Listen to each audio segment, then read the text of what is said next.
میں ایک بدو حضرت عمر سے ملنے مدینے کو چلا۔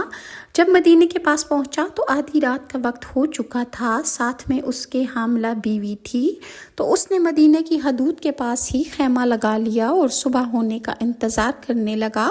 بیوی کا وقت جب قریب ہو گیا تو وہ درد سے کراہنے لگی۔ حضرت عمر فاروق رات کو چونکہ گشت کیا کرتے تھے اور ساتھ میں ایک غلام تھا، جب آپ نے دیکھا کہ دور شہر کے حدود کے پاس آگ چل رہی ہے اور خیمہ لگا ہوا ہے، تو آپ نے غلام کو بھیجا کہ پتہ کرو کہ وہ کون ہے۔ جب غلام نے جا کر وہاں پوچھا تو اس نے ڈانٹ دیا کہ تمہیں کیوں بتاؤں؟